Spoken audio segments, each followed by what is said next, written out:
हल्ली सोशल मीडियाचा जमाना आहे। प्रत्येक जण सोशल मीडियाच्या कोणत्या ना कोणत्या प्लॅटफॉर्मवर असतोच असतो। सोशल मीडियामुळे लोकांना मोबाईलचं व्यसन लागल्याचीही टीका होत असते। मात्र नागपुरात या सोशल मीडियामुळे घर सोडून गेलेल्या मुलींचा शोध लागलाय। पाहूयात।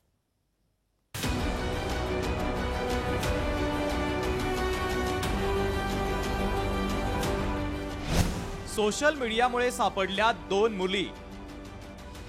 कमी मार्क मिळण्याच्या भीतीनं सोडलं होतं घर। सोशल मीडियाचा पोलिसांना असाही फायदा। सध्याचा जमाना सोशल मीडियाचा आहे। प्रत्येक जण सोशल मीडियावर असतो। हल्ली तर सोशल मीडियामुळे लोक मोबाईलमध्ये अडकून पडतात अशी टीका होते। मात्र याच सोशल मीडियामुळे नागपुरात घर सोडून गेलेल्या दोन मुली सापडल्यात। गुरुवारी रात्री नंदनवन पोलीस स्टेशनमध्ये दोन मुली बेपत्ता झाल्याची तक्रार करण्यात आली। त्यानंतर सुमारे 14 पोलीस ठाण्याचे 500 पोलीस अधिकारी आणि कर्मचारी या मुलींचा शोध घेत होते।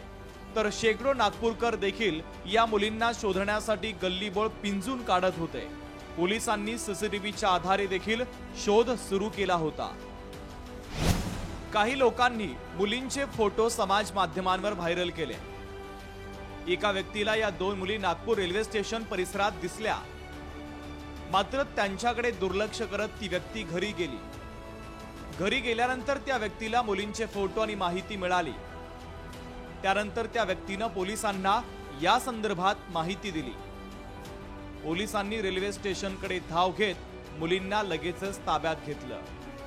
ही शोध मोहीम सुरू असताना आम्हाला एक माहिती अशी, पण त्यावेळेला रेल्वे स्टेशन आणि बस स्टँड याही ठिकाणी पोलीस शोध घेत होते।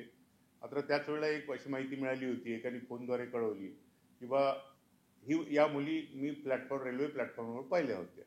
या अनुषंगाने पुन्हा रेल्वे प्लॅटफॉर्म नंबर 8 या भागात आम्ही शोध घेतला। तेव्हा त्या दोन्ही मुली रेल्वे प्लॅटफॉर्मवर आरामात एका बेंचवर बसल्या। बेपत्ता झालेल्या 12 वर्षीय चिमुकलीचा निकाल होता।